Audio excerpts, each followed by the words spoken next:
Okay, everybody, we're back. Okay, so we've got some questions here. Let's see. We're gonna start with Miss Luria. She asked what I think is a very interesting question. Is there any situation under which a site plan that's been approved goes back for further review if something is under certain conditions? Would it ever be reopened after approval? After implemented.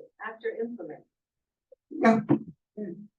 Well, let's say approval, because that's a wider net. It could maybe be implemented, maybe not. So, Bottom line, I think. once the planning board approves a project condition, our approval is all conditional, right? So we do a conditional approval. From that point forward, there are timeframes which the applicant has to meet the conditions for us to sign plans. Staff, along with planning, make sure that the conditions of approval are met in order to get the plans signed so they can move forward with building permits. Things do come back before the planning board.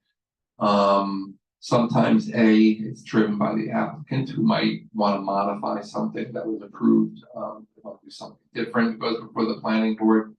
If you're asking, does it go back to the planning board if there's an issue with how a project is being built? No, I mean more like, let's say a facility is built and they did a traffic study and the study was okay, that was gonna, but then it turns out that the traffic is 3 times more than what was planned, than what they expected. And it's because of what's happening at that facility.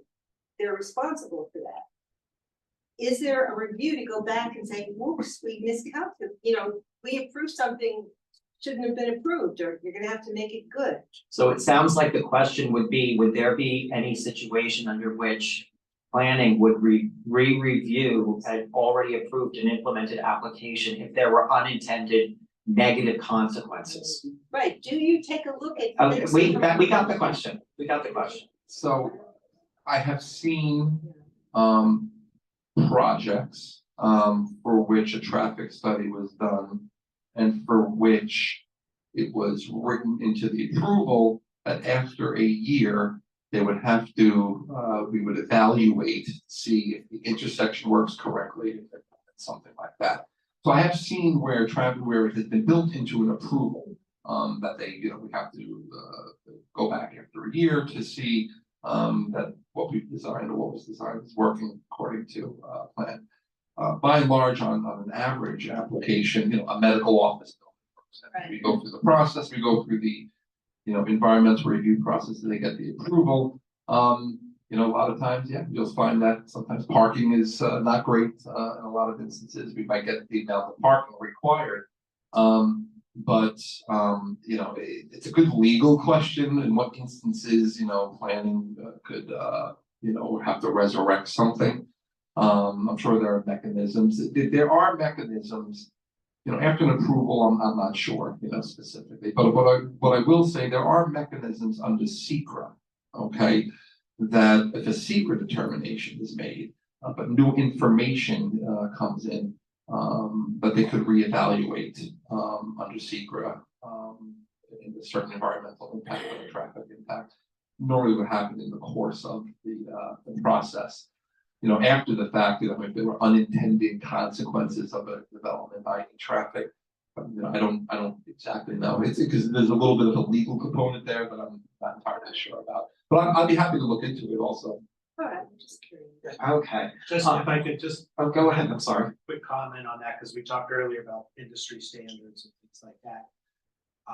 One of the things that's been discovered in the last 2 or 3 years is that travel patterns and in some cases shopping patterns have changed since COVID. This has come up as a topic of discussion. People are, again, not doing the 9 to 5 in and out of the city or whatever, a lot more working from home. That is impacting travel and it's impacting parking. They haven't changed the standards yet. So they're still using standards developed sometimes in the 70s, 80s, and 90s. But those are still the accepted standards, so that's what our consultants and we and everybody have to go by. Okay, so next question I have, I've got two questions, two people asking the same question. When and how is the public notified of specific pre-applications so that they can comment? And I would add in, not necessarily pre-application, pre-submission, but also site plan applications that are before the planning department and the board. I believe you answered it before with the website. If you could reiterate that again. So on every subdivision pre-application and on every site plan pre-submission, there will be a public hearing. And in the case of subdivisions, the property gets posted, adjoining property owners get notified by certified mail, and we post it on the website. In the case of a pre-submission conference for a site plan, there are no, the code doesn't require the adjoining property owners get notified by certified mail on a pre-submission conference, but the property has to be posted, and we still post it on our website. If the planning board requires a public hearing as part of a formal site plan application, not pre-submission, which they do in a lot of instances. In that case, that the neighbors would have to be notified by certified mail.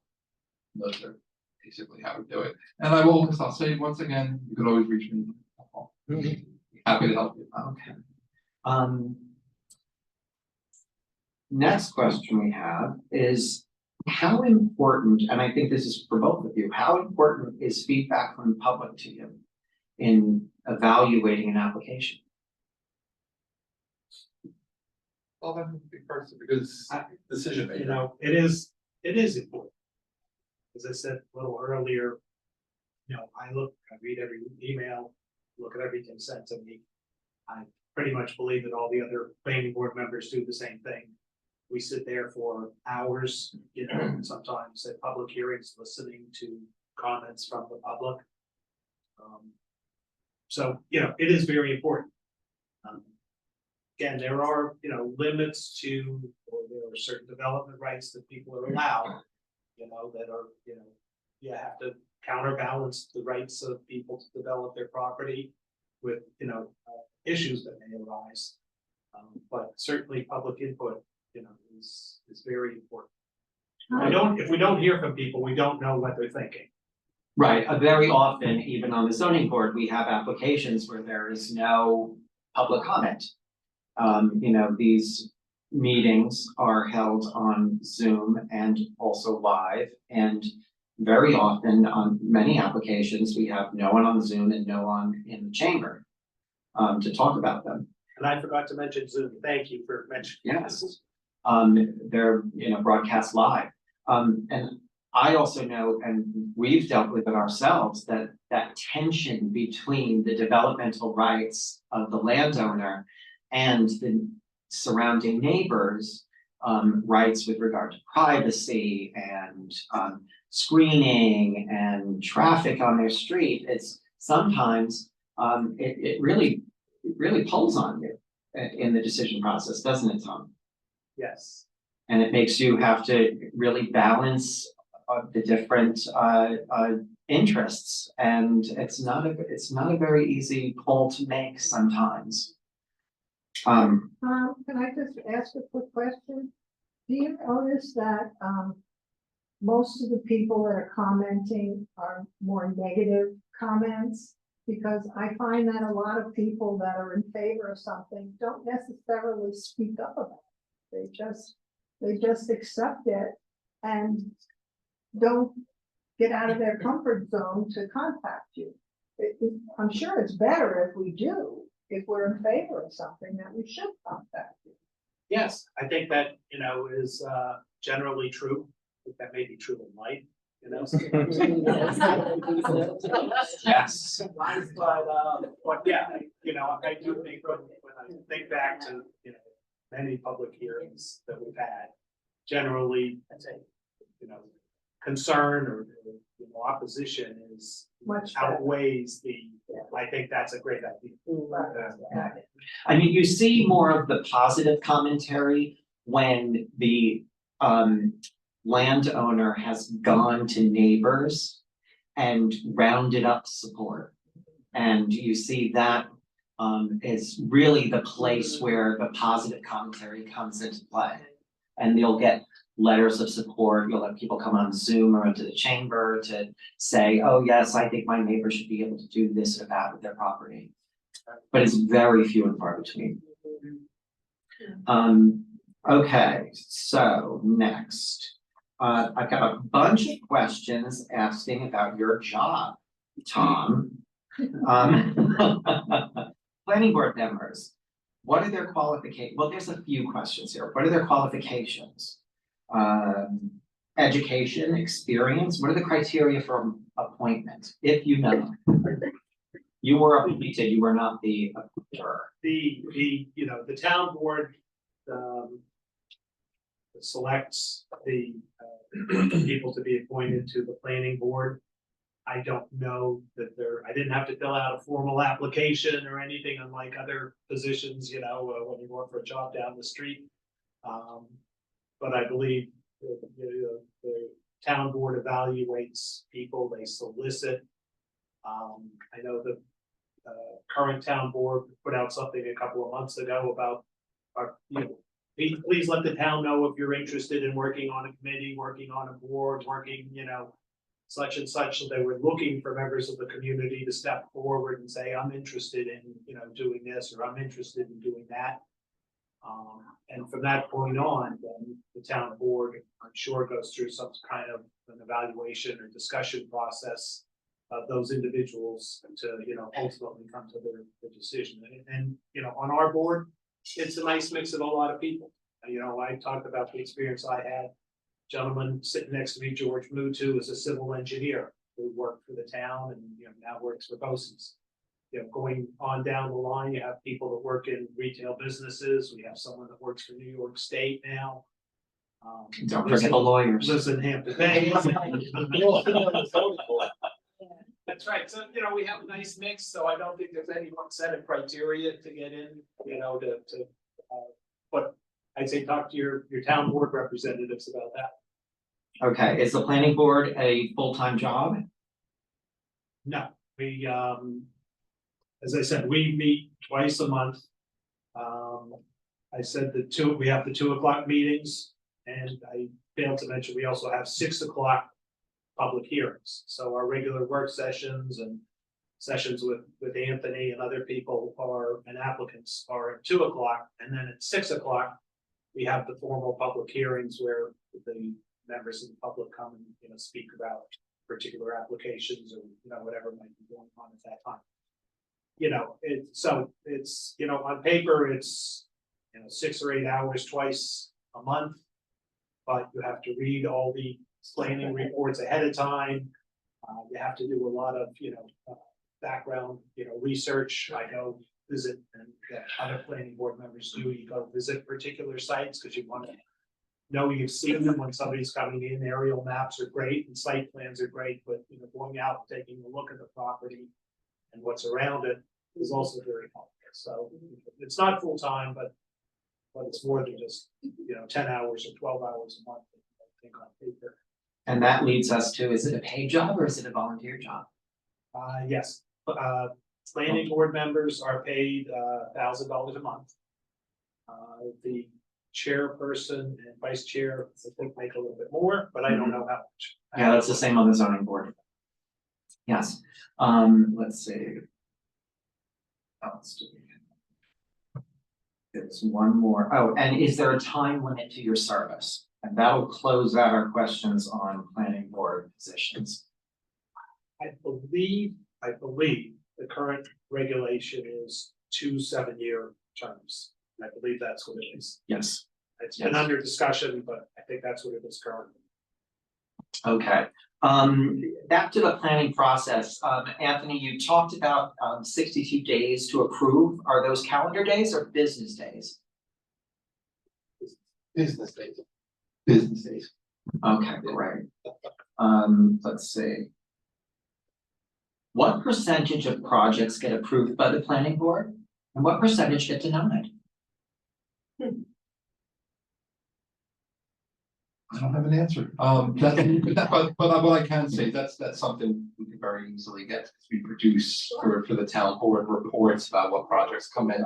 Look, follow our meetings, you will see, and not a lot of projects get denied.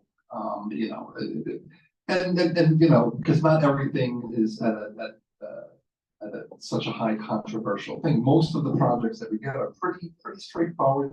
Business people looking to do expansions, put in a business. So, you know, but, you know, we do have denials, they do pop up. Percentage, I could find out for you. That means I'm gonna have to do a report. I can do that. So let me ask you this. What I notice on the zoning board is a lot of ours are approved as well, but we also massage them a lot. And we very frequently make applicants come back multiple times to revise their plans in order to conform as closely as possible to zoning code. Is that the same thing with the planning board? I think, yes, I think, you know, we modify things, we put conditions, you know, in place to mitigate issues. So yes, out and out denials, I don't know what the number is, but you know, it's a fact. Secra is not to be used to deny applications. People have rights to develop their property. And it says it, you know, if you go into the New York State regulations and guidelines and things, you have to balance between development and you know, impacts on your environment, impacts, you know, in your community. But for example, secret is not a tool to deny somebody and say you can't do it. You know, that's kind of a hard fact. But I've said to people in the past, things that I voted for doesn't mean I like them. It means that they've met whatever it is that they have to meet to get it approved. So. Yeah, because we can't just arbitrarily deny things based upon our own personal position or feelings about them, correct? Right. Yeah. And then the last question that I have is wants to do a little bit of a deep dive into secret, just to give examples of this says type 1, type 2, type 3. Explain. Okay. So under the secret regulations, and this is statewide, so this is what every municipality has to adhere to. The very first thing is to classify an action, what the action is. A type 2 action simply, and there's a list, the state has a list of type 2 actions. The town and no municipality could take something from the type 2 list and make it anything other than a type 2 list, type 2 action. So if it's a type 2 action, no further environmental review is required. And that's the end of that discussion. However, most projects get classified as unlisted because you have a list for type 1, you have a list for type 2, and then everything else is unlisted basically. Now the town does have in the code, our code, we did hone in a little bit because a municipality can have its own list. But what you can't do is you can't take something that's on the state list and put it somewhere else. So I'll give you an example. Under the state requirements, any project that has 1,000 or more parking spaces is a type 1 action. Okay, meaning, by the way, type 1 means there's already a threshold that's already been determined, that a project that already has a certain intensity that warrants some type of closer environmental look. Like I said, unlisted too, you could do the same thing, but type 1 as a classification means there's already a threshold that's been met. So for example, the 1,000 parking, state says if you have 1,000 or more parking spaces, that's a type 1 action. The town actually has their own type 1 action list. We say anything with 50 or more parking spaces is a type 1 action. So, you know, and the town was able to do that because it didn't take something from the list and make it a type 2 or an unlisted. They just simply lowered the threshold, and that was within the town's rights to do that. And then unlisted is basically anything else. So the way I would look at it is if something is classified as a type 1, right? By the way, type 1 in and of itself doesn't mean project is gonna get a positive declaration and have to go through a full environmental impact statement.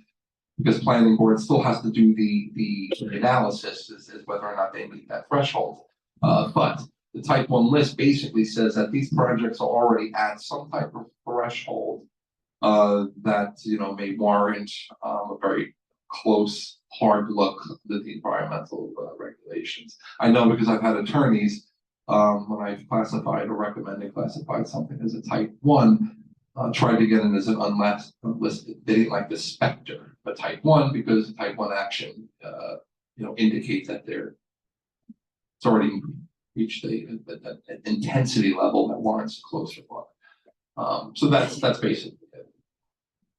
If I could, just one last thought, on the deny or whatever approve, idea and the modifications, when you can, you know, require of development. There may be occasions where what's put upon them makes it not worth their while to pursue. And so they may just go away and come back in 6 months with a different application for that property. You know, that is, you know, part of, I think, what, you know, what we might see is they will step back, reevaluate the proposal and say, you know what, I'm coming in with a different idea this time.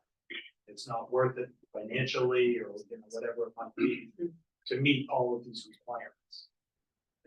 I like what they did at the CPI, because that was like a 10-year window where they wanted to do stuff and then they came back and, like you said, they kind of massaged that.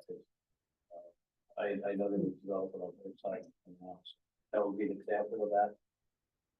You know, I know you can't talk I about wasn't, specific I'm stuff. only on the board for 2 No, I years know, and I okay. don't want, so I don't really know the background on that. I Yeah. wouldn't want to comment on a particular. No, I proposal just say either. it as an You know, example. and that was like 2 administrations ago, right? Right. Right. Anna, during Anna. Yeah, and then from Hollis, yeah, 2 administrations ago. So And that's A another long time. point. It also Sometimes it could took- take years. It took 18 years for that project, from 18. day one to walk in the front door, 18 years. yeah, and That I'm would be an sure that example throughout that where- entire process, it Oh, it went changed. through multiple iterations, it changed and morphed. And there was likely a lot of public comment, No, it came a out lot great. of opposition. Came out very nice, but Okay, does anybody else have any questions? Yes, ma'am. Any regulation on, how many trees you can take down from a property that is not a business property? Okay, one moment. I'm gonna repeat the question for the purpose of our video. So the question is really about clearing. That's what we call clearing. How much are you allowed to clear off of a property? And could you speak to it about residential and commercial? It's sort of very simple. The properties are subject to clearing restrictions if they're in the aquifer protection overlay district. So if you're in the aquifer protection overlay district, the town code states how much clearing you're allowed based on the size of your property. And the same holds true for commercial properties. So for example, I have a few projects on Spionk Riverhead Road. That's all industrial zone, but they're subject to the clearing restrictions of the Pine Barrens and the aquifer, just like a residential property. Beyond that, if the property's not in the aquifer, unless there was a buffer that was required as part of a planning board action or a wetlands permit or a zoning board action, maybe the planning board imposed covenants on a subdivision from years ago that wasn't in the APOD, but they still imposed clearing limitations. Those would be other instances. But beyond that, currently, if you're not in the APOD, unless there was something specifically written into covenants or on a permit that was approved by one of the town agencies, there aren't any requirements. How do you find out if you're in the APOD? You could call the building department for that. You could always call me, but I can find out. If you want to make a zoning inquiry, you could always call the building department, but then they're gonna send you to my office, very, very inundated. But we can tell you if you're in the APOD. Most subdivisions have covenants and restrictions and clearing. Most residential subdivisions over the years all have that. Anybody else? Yes, sir. I was gonna add, as far as, I know it's a county property, the Chuck Beach. All of a sudden, all the dunes are gone. I don't know if that's like a trustee thing, but there was nice big dunes and grass and now they're flattened. Anybody know what happened there? I think they used it for beach replenishment. I They was put the down there fence- like 3 weeks ago. And Yeah. there was always a nice, Yeah. don't walk on the dunes and now. They're gonna put them back. They're They put putting the signs back The and sign. the fencing, The yeah, the fencing's back. the So fencing's back. they use the sand, there's no more. I thought it was like, you don't want to mess around. Yes, Well, that's what we all thought. nesting sites. and Well, it's such. just, yeah, Mm, Okay. period. The county is another whole. Oh, I know, complete- Oh, yeah. yes. Yes, that's a totally No, different I know, animal. Absolutely. Any other questions for our guest speakers? Okay. Thank you. I think, thank you so much, both of you. It's been a very informative evening. I really appreciate you both taking the time to come out and spend your evening with us. I just want to say a couple more things. It's come to my attention that everybody was handed out a leaflet with regard to Governor Hochul. I just want to make absolutely clear that you all know that this did not come from us. We had a guest here tonight who I guess handed it out to people, and so this does not reflect any position or policy position taken by this organization. And I apologize if any of you are offended by it, because I know people have told me that they are. Thank you again. I really appreciate you all for coming out. Please make sure that you're on our sign-up sheet so that we can provide you with additional information as we go forward on our next meetings and whatnot. If you're not already a member, I really do encourage you to join our organization. We absolutely need you. And I look forward to seeing you all here again on July 10th. Thank you. Thank you.